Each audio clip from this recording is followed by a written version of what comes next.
Hi, welcome to another video here on my YouTube channel. I'm Camila and I am a third-year TEFL student.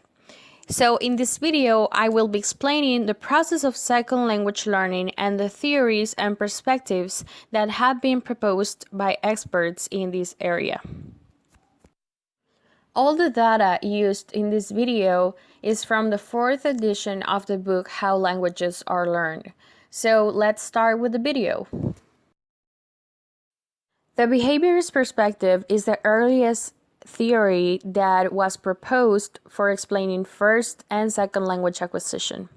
The behaviorist theory is based on the idea that humans learn by imitating, practicing, reinforcing, and forming habits. It's important to acknowledge that this theory was carried out and developed through experiments with animals. However, the learning process was hypothesized to be the same for humans.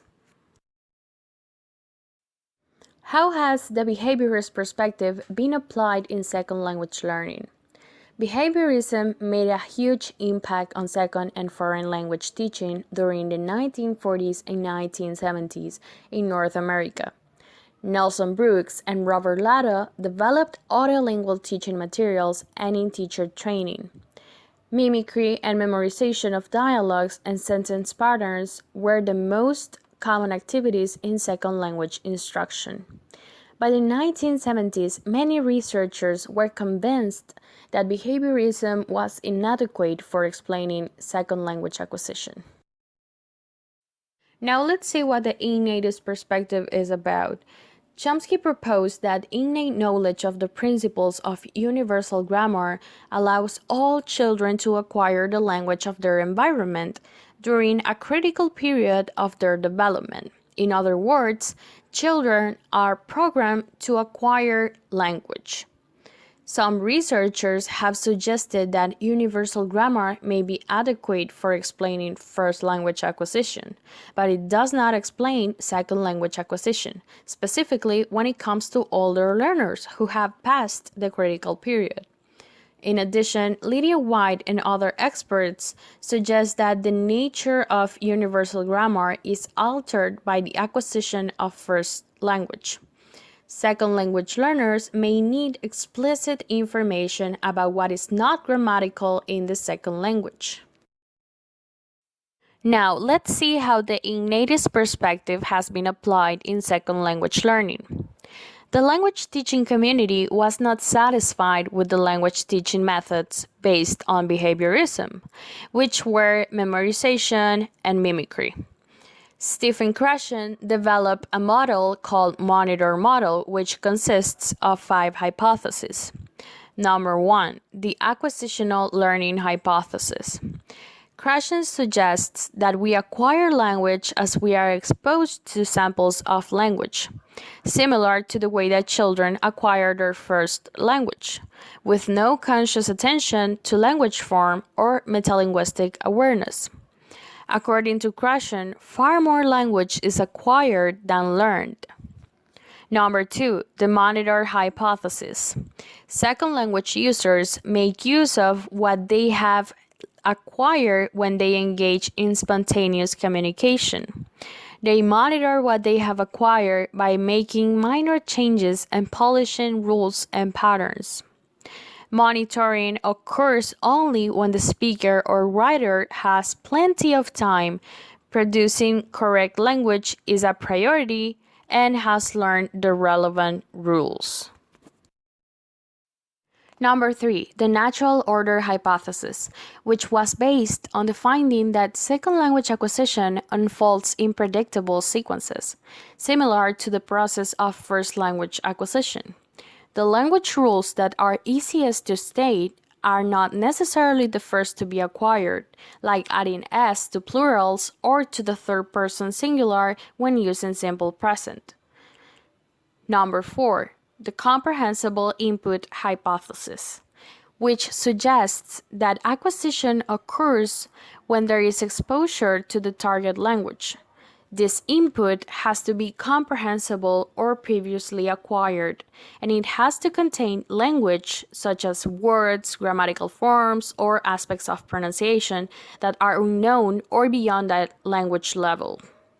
Number 5.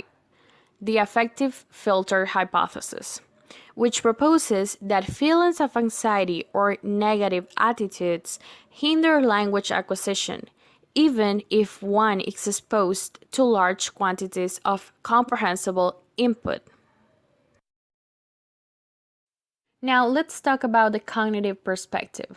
Some of the theories from the cognitive perspective use the computer as a metaphor for the mind. Language acquisition is compared to the capacities of computers for storing, integrating, and retrieving information. One of these capacities is information processing. Some cognitive psychologists have worked in an information processing model of human learning and performance, which is based on the idea that second language acquisition occurs through the building up of knowledge that can eventually become automatic when speaking and understanding the second language. Let's see this as a process. First, we have to pay attention and be aware of a certain feature of the language. It can be a word, grammatical forms, or aspects of pronunciation. So remember, paying attention. Second, experience and practice of these features help learners to process them easily. Practice makes perfect. And the third one is eventually learners are able to access to these language features effortlessly and automatically, becoming fluent. Another theory based on the cognitive perspective is the usage-based learning. Nick Ellis explains that the emphasis of usage-based theories is on the frequency with which learners encounter specific linguistic features in the input and the frequency with which language features occur together. According to this theory, learners create connections between the language features and also with the contexts in which they occur. Nick Ellis and other researchers suggest that language is mostly learned in larger units or chunks, and it's not learned one word at a time. Influenced by the cognitive perspective is the competition model. According to the competition model, second language acquisition requires that learners learn the relative importance of the different cues appropriate in the language they are learning, since languages' features such as word order vary in different languages. For example, Spanish has a flexible word order, whereas word order in English is very strong. Sentences usually contain the structure of subject, verb, object. Meanwhile, in Spanish, sentences may start with the object or without a subject. For that reason, learners have to be aware of these cues and focus their attention to meaning rather than structure.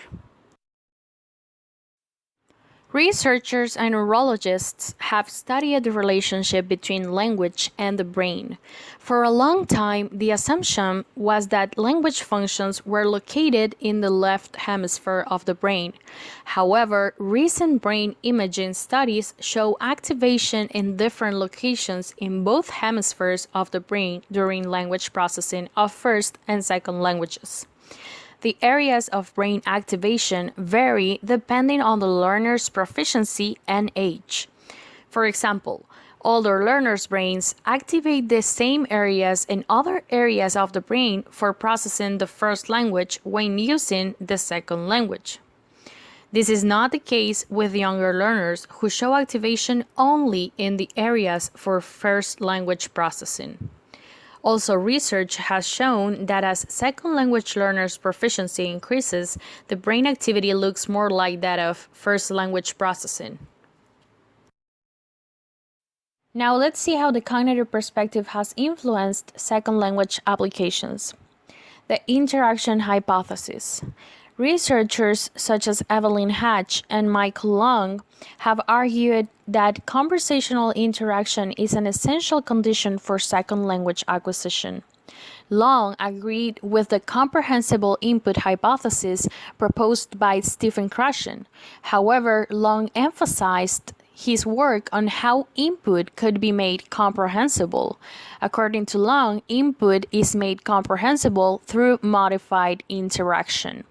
Learners need opportunities to interact with other speakers and working together to understand each other's message. There are no cases of beginner-level learners acquiring a second language from native speaker talk that has not been modified in some way.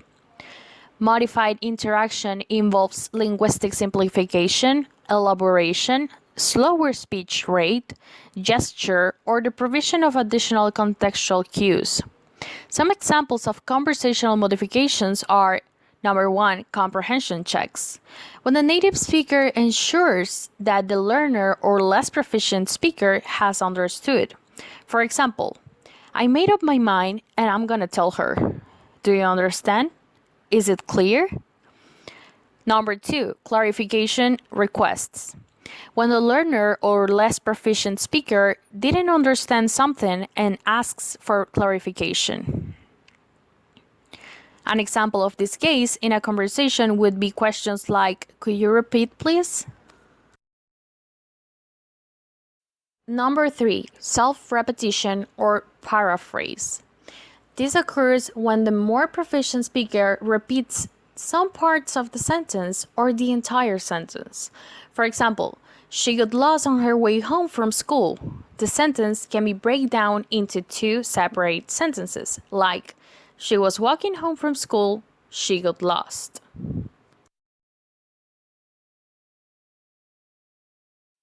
Another second language application based on the cognitive perspective is the noticing hypothesis. The noticing hypothesis was proposed by Richard Schmidt. From this perspective, comprehensible input does not lead to growth in language knowledge, unless the learner becomes aware of a particular language feature.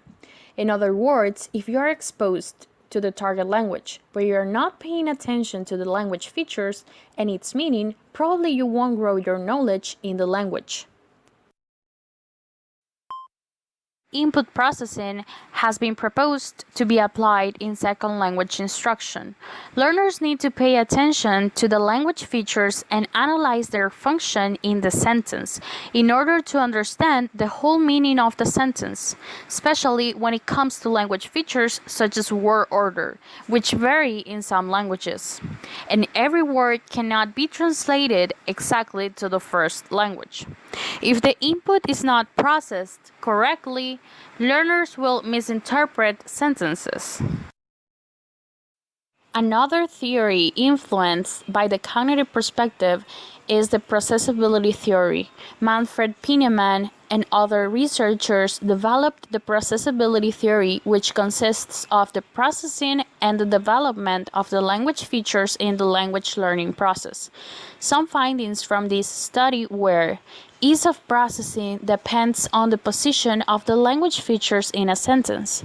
Those features that were at the beginning or end of a sentence were easier to process and learn than those in the middle. Some learners acquired and learned those features at different rates, but the order or sequence in which they learned them was the same. Another second language application based on the cognitive perspective is the role of practice. According to Lourdes Ortega, in a foreign language classroom, 3 principles for practicing the second language should be implemented. Those 3 principles are: number 1, practice should be interactive. Number 2, practice should be meaningful. And number 3, there should be a focus on task essential forms. Last but not least, the sociocultural perspective. The sociocultural theory views speaking and thinking as tightly interwoven. When second language users speak and write in the second language, they internalize what others say to them and what they say to others. However, according to this theory, this internalizing occurs when an individual interacts with an interlocutor within his or her zone of proximal development. The CPD is a metaphorical location or site in which learners co-construct knowledge in collaboration with an interlocutor. How has the sociocultural perspective been applied in second language instruction? Learning by talking. Thanks to Meryl Swain's and Sharon Lapkin's work, the sociocultural perspective has been applied in the second language learning, based on the idea that when learners have to produce language, whether it is written or oral, they must pay more attention to the language features they will use in order to get the message across successfully without affecting the meaning of it. Swain and Lapkin propose collaborative dialogues in which learners co-construct linguistic knowledge while engaging in production tasks. There are several theories that attempt to explain second language learning. However, experts have not reached a common ground. It's complex for scientists and experts to explain second language learning, since it's a process that cannot be observed directly. I hope you liked the video. If so, make sure to give it a thumbs up. Thanks for watching.